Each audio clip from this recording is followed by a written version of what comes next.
অবৈধ বিদেশী সংস্থাপন দিয়াৰ নাগৰিকত্ব দিয়াৰ যিটো ষড়যন্ত্ৰ এইটো ফাদিল হোৱাৰ লগে লগে কিৰণ ৰিজিজুৰ কথা এই কথা স্পষ্ট হোৱাৰ লগে লগে তেওঁৰ মানুহৰ আগত এটা দায় হৰা মন্তব্য কৰি তেওঁ ইয়াৰ পৰা আঁতৰিব খুজিছে, পলাব খুজিছে। কাৰণ ইতিমধ্যে কিৰণ ৰিজিজুৱে কৈছে যে তেওঁ অসমৰ মুখ্যমন্ত্ৰীৰ লগত আলোচনা কৰিছে, চাকমাসকলৰ নাগৰিকত্ব অসমত সংস্থাপনৰ লৈ আলোচনা কৰিছে। গতিকে এইটো স্পষ্ট এগৰাকী কেন্দ্ৰীয় মন্ত্ৰীয়ে অসমৰ মুখ্যমন্ত্ৰীৰ লগত আলোচনা কৰিছে।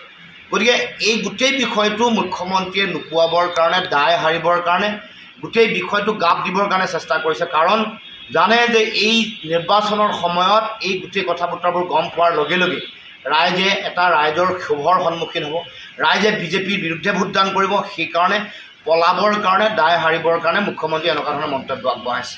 অবৈধ বিদেশী সংস্থাপন দিয়াৰ নাগৰিকত্ব দিয়াৰ যিটো ষড়যন্ত্ৰ এইটো ফাদিল হোৱাৰ লগে লগে কিৰণ ৰিজিজুৰ কথা এই কথা স্পষ্ট হোৱাৰ লগে লগে তেওঁৰ মানুহৰ আগত এটা দায় হৰা মন্তব্য কৰি তেওঁ ইয়াৰ পৰা আঁতৰিব খুজিছে, পলাব খুজিছে।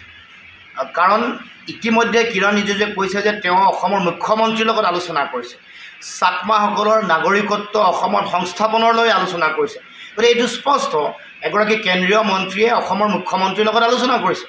গতিকে এই গোটেই বিষয়টো মুখ্যমন্ত্ৰীয়ে লুকুৱাবৰ কাৰণে, দায় সাৰিবৰ কাৰণে, গোটেই বিষয়টো গাপ দিবৰ কাৰণে চেষ্টা কৰিছে। কাৰণ জানে যে এই নিৰ্বাচনৰ সময়ত এই গোটেই কথা বতৰাবোৰ গম পোৱাৰ লগে লগে ৰাইজে এটা ৰাইজৰ ক্ষোভৰ সন্মুখীন হ'ব, ৰাইজে বিজেপিৰ বিৰুদ্ধে ভোটদান কৰিব। সেইকাৰণে পলাবৰ কাৰণে, দায় সাৰিবৰ কাৰণে মুখ্যমন্ত্ৰীয়ে এনেকুৱা ধৰণৰ মন্তব্য আগবঢ়াইছে।